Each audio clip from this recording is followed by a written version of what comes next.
저에게는 꿈이 있습니다.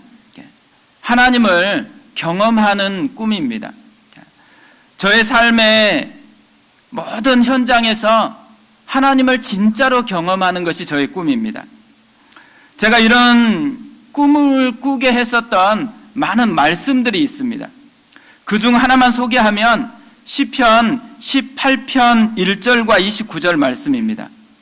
나의 힘이신 여호와여, 내가 주를 사랑하나이다. 내가 주를 의뢰하고 적군을 향해 달리며 내 하나님을 의지하고 담을 뛰어넘나이다. 다윗이 지은 노래입니다. 다윗이 공부해서 하나님을 안 것이 아니죠. 실제 삶의 현장에서 직접 하나님을 만났습니다. 사울 왕을 피해 도망 다니는 그 치열한 현장에서 만났던 하나님 때문에 이렇게 하나님을 노래하고 있다는 것입니다. 저는 이 말씀 볼 때마다 저도 다윗 같았으면 좋겠다고 생각합니다. 다윗처럼 하나님을 경험한 것 때문에 하나님을 노래하는 사람이 되고 싶은 것입니다. 사실 교회를 개척할 때도 이런 꿈을 꿨습니다. 교회 개척을 통해서 하나님을 경험하고 싶은 거죠. 하나님이 어떻게 하고 싶은지, 하나님이 어떤 역사를 이루어내는지를 보고 싶었습니다. 그래서 교회의 타이틀도 하나님의 꿈을 꾸는 사람들이라고 정했습니다. 우리 교회에 속한 모든 성도들이 진짜 하나님의 꿈을 꾸는 사람들이 되었으면 좋겠습니다. 제가 꿈꾸는, 또 우리 교회에서 진짜 이런 꿈을 맛보았으면 좋겠다고 생각하는 것이 무엇이냐면, 한 사람 한 사람이 하나님을 경험하는 사람이 되는 것입니다. 모든 삶의 현장에서 하나님은 나의 하나님이라고 고백하는 사람이 되는 것입니다. 그래서 다윗처럼 우리도 노래하는 것이죠. 나의 힘이 되신 하나님, 내가 주님을 사랑합니다. 하나님이 내 힘이어서 내가 오늘 또 주님을 힘입어서 출근을 합니다. 하나님을 힘입어서 오늘 또 나에게 있는 어려운 담을 뛰어넘습니다. 이런 노래가 우리의 노래가 되었으면 좋겠습니다. 이 꿈이 있었기 때문에 새가족 강의를 할 때마다 보여주는 말씀이 있습니다. 창세기 28장 16절 말씀입니다.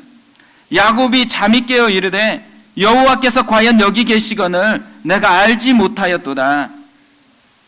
우리가 이렇게 고백했으면 좋겠습니다. 야곱처럼 하나님이 과연 우리 집에 계시거늘, 하나님이 과연 내 사무실 그곳에 함께 계시거늘, 하나님께서 내가 가는 모든 삶의 현장에 함께 계시거늘, 내가 보지를 못했었구나, 이런 하나님을 발견한 감격이 있었으면 좋겠습니다. 사실 이런 꿈을 가지고 개척해서 그런지 몰라도요, 진짜 이런 일이 많았습니다. 지금까지 하나님께서 많은 이런 에피소드들을 주셨습니다. 1년이 조금 넘었지만 1년 돌아보면 하나하나 속에 하나님의 스토리들이 있습니다. 그리고 또 많은 분들이 제게 와서, 우리 교회에 와서 만났었던 하나님의 은혜에 대해서 이야기를 해 주셨습니다. 그래서 참 기뻤었는데요. 근데 요즘에 이상하게 제 마음에 계속 부담이 있는 것입니다. 뭔가 좀 빠진 것 같은 그런 느낌이 있는 거예요. 하나님께서 조금 더 깊은 뭔가를 원하신다라는 그런 생각이 들었습니다. 그러면서 생각난 말씀이 오늘 읽은 말씀입니다. 사실 마가복음을 다시 돌아가서 설교하려고 했는데 이 말씀이 너무 마음에 강하게 다가와서 이 말씀으로 본문을 바꿨습니다.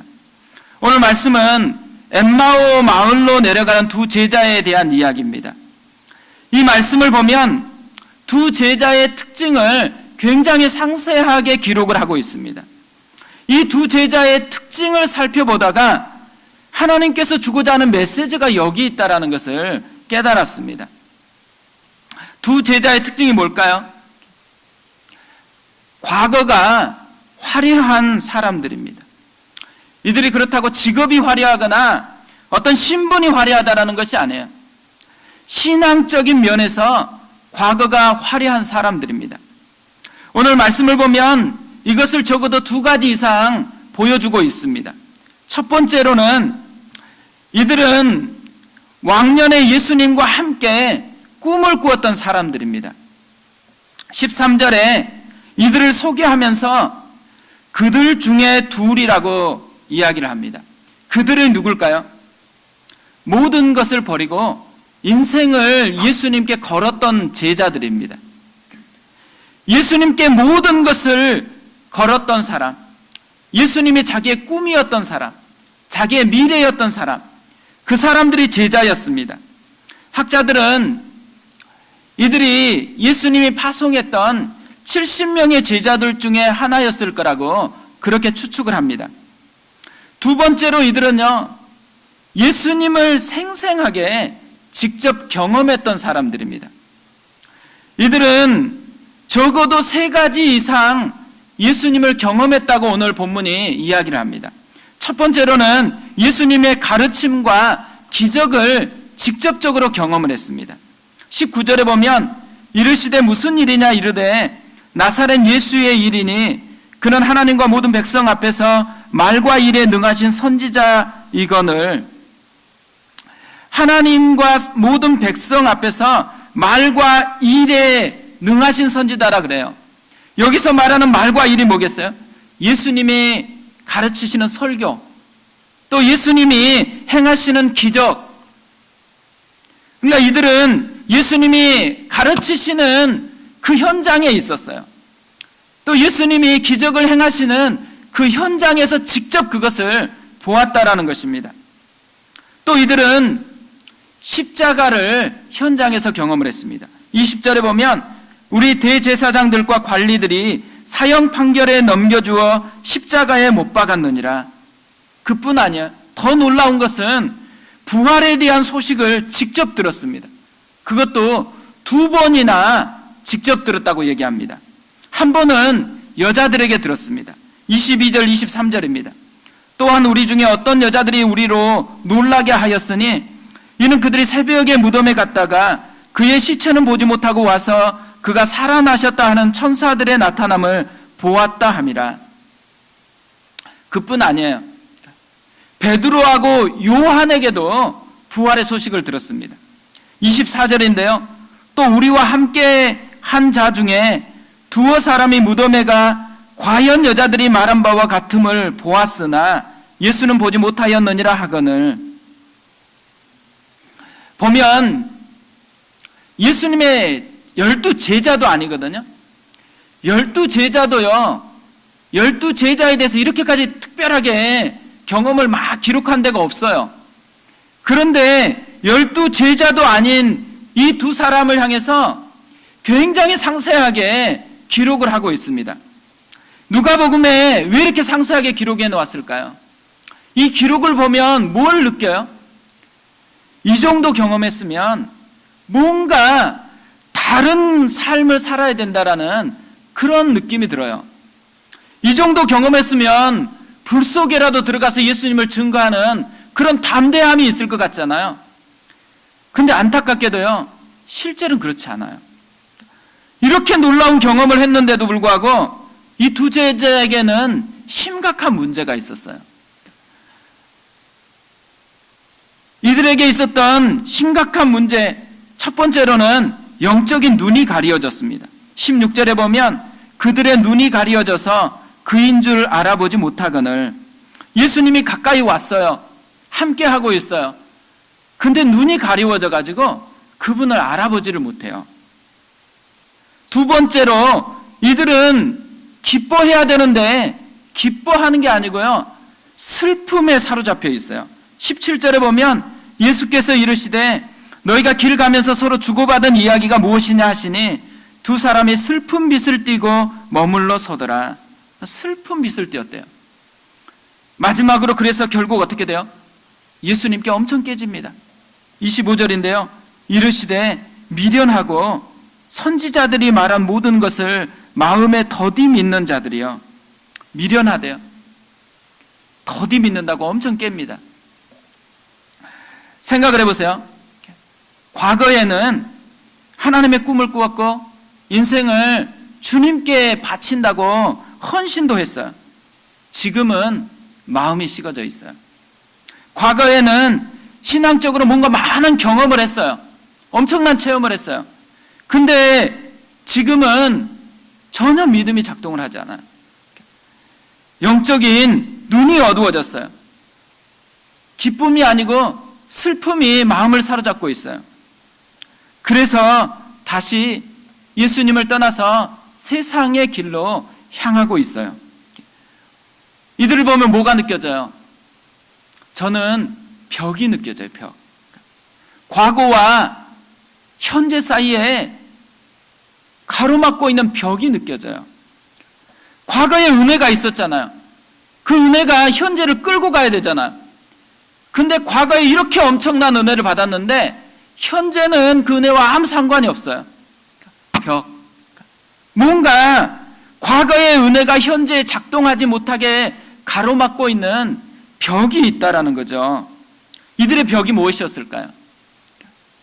자신의 기대대로 되지 않았다라는 실망의 벽, 슬픔의 벽, 더딘 믿음이라는 불신의 벽, 이런 벽들이에요. 근데 문제는 어디 있냐면요, 이런 벽이 있는데도 이들은 느끼지를 못해요. 그러면서 지금 예수님에 대한 이야기를 토론하면서 엠마오로 내려가고 있습니다. 더 심각한 것은요, 예수님이 무슨 일이냐 물으니까 예수님이 그런 것도 모른다고 따지기까지 해요. 지금 이들은요, 예수님에 대해서 얘기하고 가고 있잖아요. 그러다 보니까 뭐에 대한 심각성을 느끼지를 못해요? 자기 자신이 어떤 벽 속에 갇혀 있는지 그걸 느끼지를 못한다라는 거예요. 삶을 보면 실제로 진짜 심각한 문제가 있는데 예수님에 대해서 얘기하고 어떤 신앙에 대한 모습으로 봉사도 하고 그러고 있으니까 자기 문제가 없는 것 같다라고 생각하는 그런 위험 속에 빠져 있다라는 거죠. 그러니까 사실 이들은 예수님에 대해서 토론할 게 아니에요. 사실 뭐가 필요해요? 식어진 마음이 다시 살아나야 돼요. 눈이 열려져야 되는 거예요. 근데 저는 이 모습을 보는데요, 이 모습 속에 현재 한국 교회의 모습이 보이는 거예요. 과거에 우리가 얼마나 은혜를 받았어요. 대부흥을 경험했던 그런 나라입니다. 근데 현재 식어져 있어요. 근데 문제는 어디 있어요? 예배를 드려요. 그리고 우리가 봉사도 해요. 우리가 할 건 다 하고 있어요. 그러니까 어떻게 생각해요? 난 괜찮다고 생각하는 위안을 얻고 살아가는 거예요. 그러면서 점점 주님을 향해서는 식어지고 세상을 향해서 점점 마음이 미끄러져 내려가고 있다는 거죠. 근데 한국교회만 그럴까요? 저는 이 제자의 모습에서 제 모습이 발견되는 거예요. 그리고 저희 교회의 모습이 또 발견이 되어지는 거예요. 작년에 고난주간 집회를 했었을 때, 올해 고난주간 집회를 했었을 때 차이가 많이 느껴지더라고요. 물론 숫자도 작년에보다 2배가 늘었어요. 여러 가지 좋은 것들이 있어요. 그런데요, 진짜 심각한 하나를 제가 발견했어요. 작년에 고난주간 집회를 할 때는요, 제 마음이 엄청 가난했어요. 그런데 어느 순간에 보니까요, 제가 부유해졌다라는 느낌이 드는 거예요. 그리고 안정감을 추구하고 있는 것 같은 그런 생각이 드는 거예요. 사실 저희가 가고 싶어하는 최고의 목적에 도달하지를 않았거든요. 우리가 추구하고 있는 최고점에 간 것도 아니에요. 그러니까 문제는 뭐냐면 우리는 아직 창립 예배도 안 드렸어요. 시작도 출발도 안 했는데 벌써부터 마음의 안정감을 추구하는 이런 벽이 느껴지는 거예요. 내가 벽 속에 갇혔구나, 이런 생각이 들었습니다. 근데 저만 그렇게 느끼는 게 아니에요. 성도님들을 보면서 그런 생각이 들어요. 열심히 봉사를 하죠. 그런데 더 깊은 곳에서는 하나님을 향한 갈망이 왠지 안 느껴지는 그런 모습이 보여지는 거예요. 안정감을 추구하는 거죠. 왜 안정감을 추구할까요? 벽 속에 갇혀 있으니까.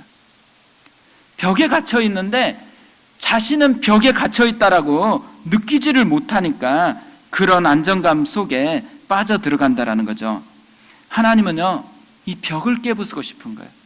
이 벽을 깨부수고 진짜 하나님을 다시 더 깊은 곳에서 만나기를 원하신다라는 거죠. 모든 새가 알을 깨야지 새로 나오는 거거든요. 씨도 마찬가지잖아요. 나무가 되기 위해서는 씨가 껍질을 깨고 나와야 합니다. 사실 껍질 속에 있을 때 안전해 보이지만 껍질을 깨고 나왔을 때는 완전히 새로운 세계를 경험하는 것이에요. 저는 주님이 원하는 게, 제자들에게 원하는 게 이거라고 생각을 해요. 껍질을 깨고 나와서 주님이 계획해 놓은 더 풍성함을 경험하는 것, 그것이 예수님이 원하는 모습이었다라는 거죠. 그래서 주님이 찾아왔어요. 15절을 보면요, 그들이 서로 이야기하며 문의할 때 예수께서 가까이 이르러 그들과 동행하시나. 제자들은 자신도 지금 뭐가 문제인지 모르고 있거든요. 그런데 예수님은 이 제자들 속에 깊은 문제가 무엇인지를 알고 계시는 거예요. 지금 자신들이 점점 예수님과 멀어지고 있어요. 그런데 예수님은 이들에게 가까이 나와서 동행을 하고 계세요. 저는 이것이 주님의 마음이라고 생각해요. 주님이 예배 가운데 하고 싶어 하는 것은, 우리는 예수님께 마음이 없어요. 그래도 예수님은 우리에게 가까이 와요. 왜냐하면 그 껍질을 벗겨야지만, 그 벽을 깨트려야지만 진짜 주님의 풍성함을 맛볼 수 있기 때문에 찾아와서 동행하신다라는 것이죠.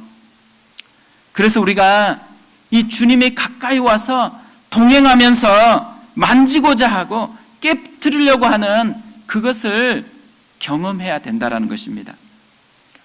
오늘 예수님은 찾아와서 제자들에게 있는 두 가지의 벽을 깨트려 주십니다.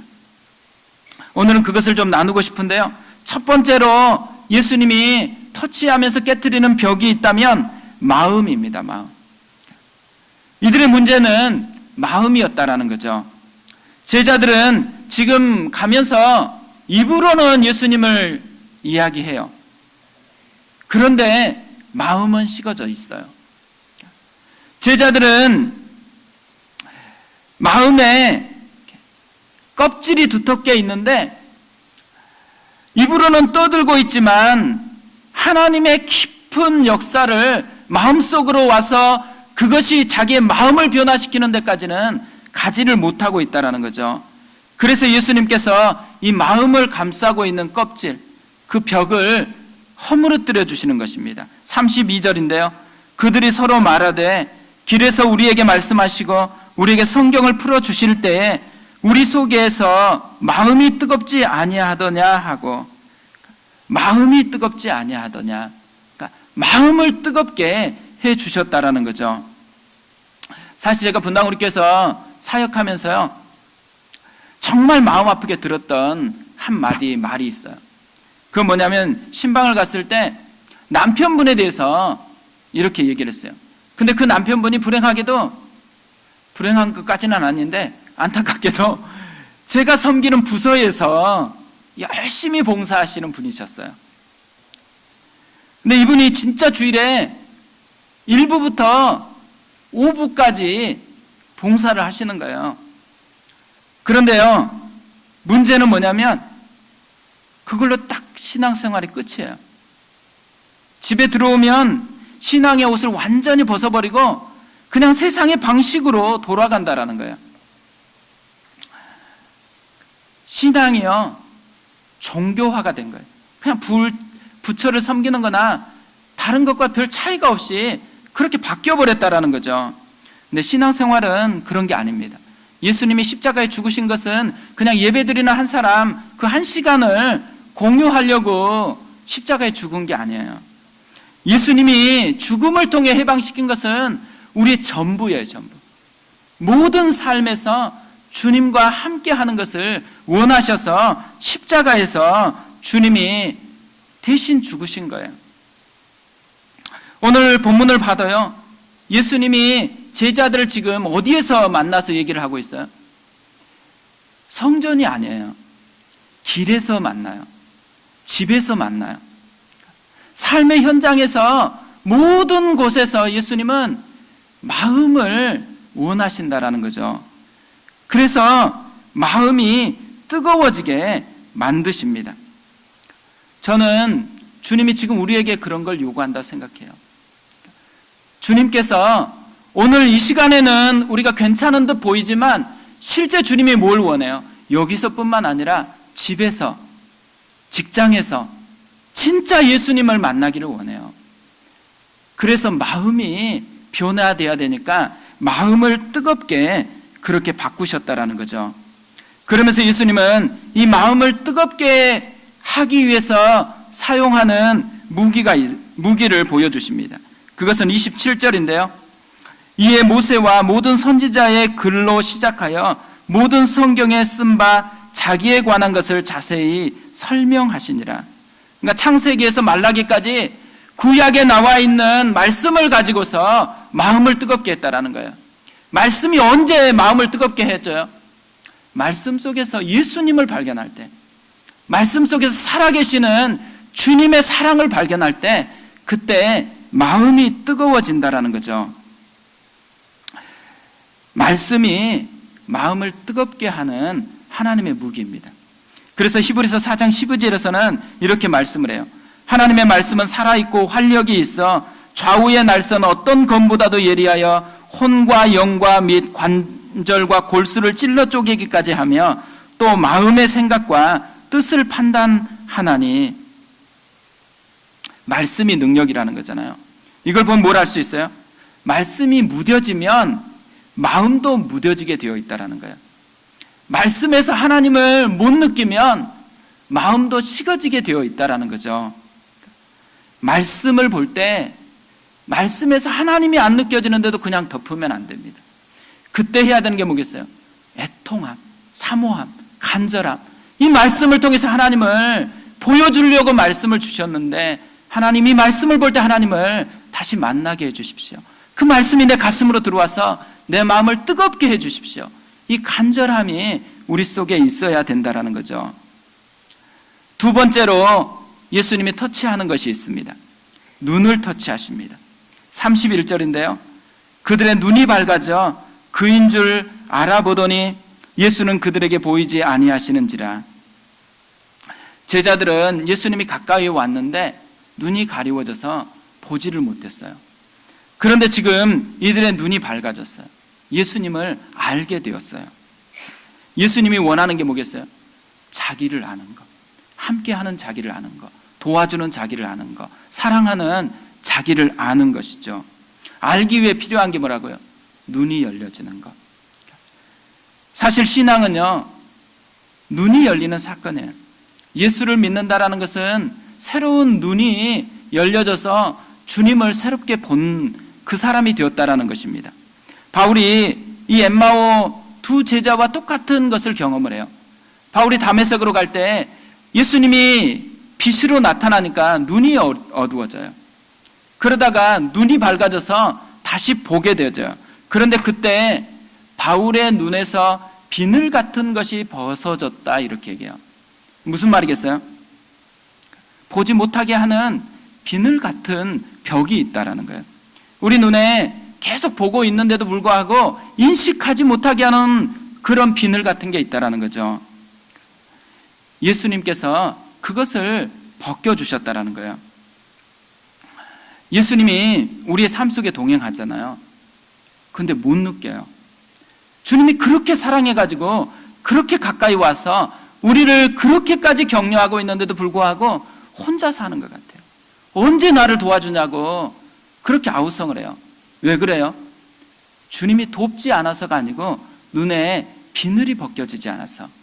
그 비늘이 벗겨져야지만 함께 하시는 주님을 알기 때문에 주님께서 이 비늘을 벗겨주신다라는 거죠. 근데 뭘로 비늘을 벗겨주세요?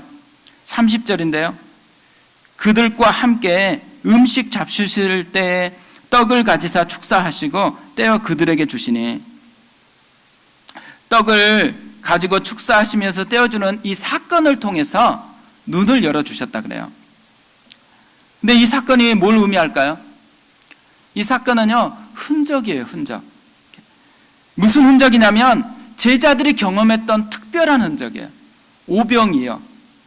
그리고 성만찬의 흔적이에요. 오병이어 때 예수님께서 떡을 가지사 축사를 하시고 떼어 주셨어요.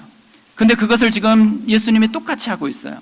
그리고 성만찬 할 때 예수님께서 떡을 가지사 축사하시고 또 떼어 주셨어요. 그대로 지금 하고 있다라는 거죠. 이 흔적을 통해서 예수님을 깨닫기 시작했다는 거예요. 이 과거의 흔적이 예수님의 터치를 통해서요, 현재 있는 예수님을 찾게 하는 그런 눈을 열어주는 열쇠가 되었다라는 거죠. 이걸 통해서 우리가 깨닫는 게 있어요. 그건 뭐냐면 지금 남기는 흔적이 우리의 미래를 살린다라는 거예요. 그래서 어떻게 해야 돼요? 지금 우리가 해야 되는 것이 있다면 흔적을 남기는 거예요. 주님을 다시 생각나게 할 수 있는 그런 흔적을 남기는 것이 우리가 해야 되는 지혜라는 거죠. 그래서 저는 우리 교회가 흔적을 더 많이 남겨야 되겠다고 생각을 했습니다. 특별히 이제 5월 25일을 토요일에 창립 감사 예배를 드리잖아요. 창립 감사 예배가 무슨 의미가 있을까요? 이찬수 목사님 와서 설교한다라는 거. 그거는 부흥회 때도 할 수 있는 거거든요. 근데 창립 감사 예배에 이렇게 생각해 보니까요, 이것저것 하고 싶은 것들이 되게 많더라고요. 예배 준비만 해도. 그런데 제가 한 가지 깨달았어요. 창립 감사 예배 자체가 그렇게 중요한 건 아니더라고요. 그것보다 훨씬 중요한 건 뭐냐면 우리 자신하고 공동체가 이것을 준비하면서 뭘 흔적으로 남길 것인가요? 그러면 나중에 우리가 매년 창립 기념 예배가 찾아올 때마다 우리는 그 흔적을 통해서 예수님을 발견할 수 있기 때문에 진짜 좋은 흔적을 남겼으면 좋겠다라는 그런 마음이 들었습니다. 그래서 몇 가지를 좀 우리가 흔적으로 삼았으면 좋겠다고 생각하고서 이제 하려고 그래요.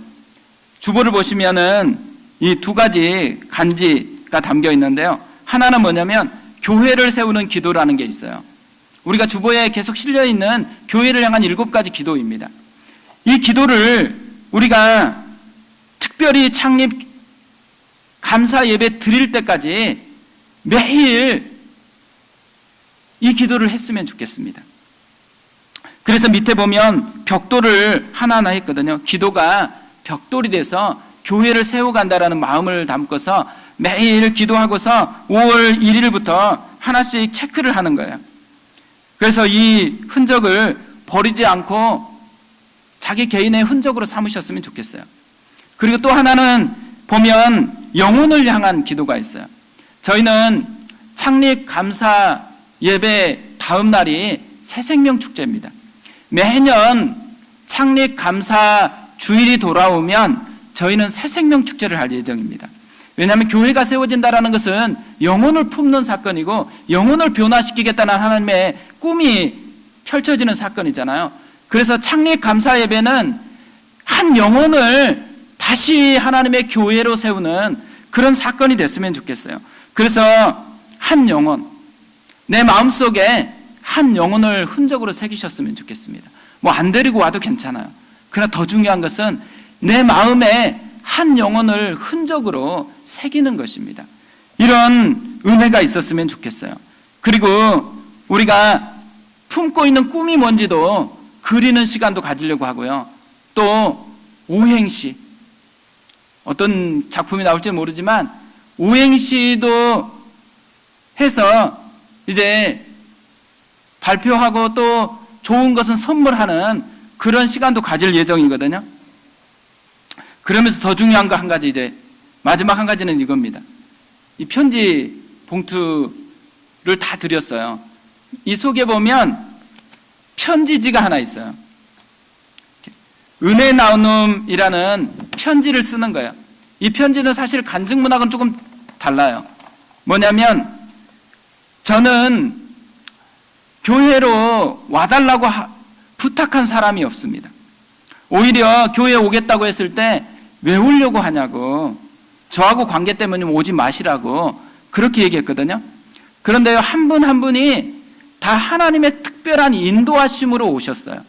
그러니까 하나님이 자기를 어떻게 인도해서 교회를 오게 되었는지, 그리고 또 지금까지 지내오면서 어떤 은혜를 받았고 어떤 에피소드가 있는지, 그리고 이런 은혜를 살펴볼 때 앞으로 자신에 대한 변화에 대한 기대, 하나님이 어떤 모습으로 자기를 비전해 주실지를 편지 형식으로 기록을 하는 거예요.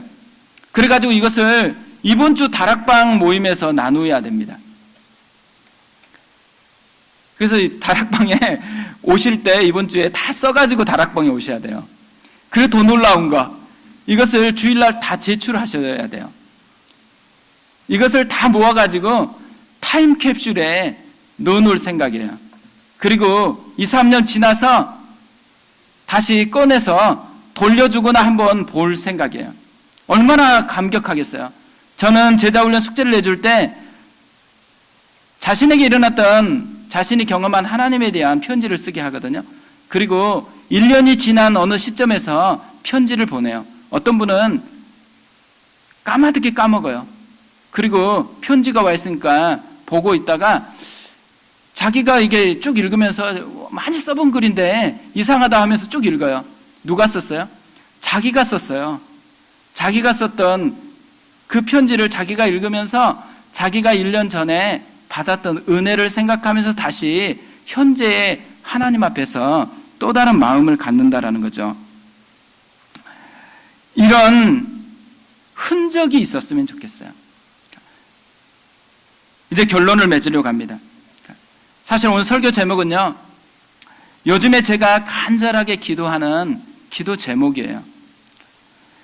제가 지난주에 제자훈련을 하면서요, 요즘에 제가 이 영적인 변화가 일어나게 해달라고 간절히 기도하고 있다고 하니까 한 분이 자기 간증을 하는 거예요. 남편이 우리 교회에 와서 하나님을 느끼고 있다라는 거예요.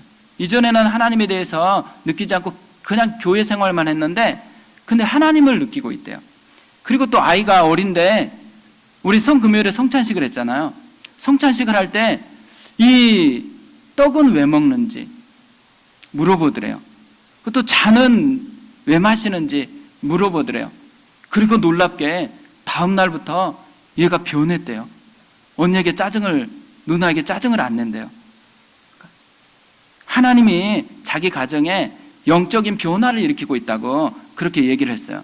이분이 그 얘기를 하자 또 여기저기에서 자기가 경험하는 변화를 이야기하는 거예요. 그래서 저는 굉장히 위로를 얻었어요. 하나님 앞에 기도하면 하나님이 역사하고 있다라는 그런 위로를 얻었습니다. 그리고 금요일 저녁 늦게 문자가 하나 왔어요. 이렇게 되어 있습니다. 목사님, 너무 늦은 시간이지만 감격과 은혜가 충만하여 문자 드립니다. 강하고 너무 물질이 많아서 교만한 한 영혼을 만나게 하셔서 인내와 시간 고단함, 또 저보고 사탄이라고 하던 언니가 오늘 펑펑 울면서 전화가 왔어요. 하나님을 믿겠노라고. 펑펑 눈물을 흘리며 하나님 우리를 자녀 삼아 주셔서 감사합니다. 고백을 하는 분을 보며 저 또한 얼마나 눈물을 흘렸는지요. 하나님이 일하고 계시는 거예요.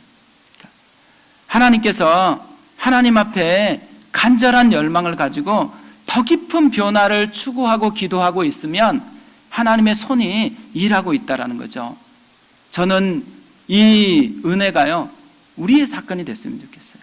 내 사건이 되고 나의 체험이 되고 내 속에서 그래서 하나님을 노래하는 그런 영적인 변화를 경험하는 그런 한 분 한 분 되셨으면 좋겠습니다.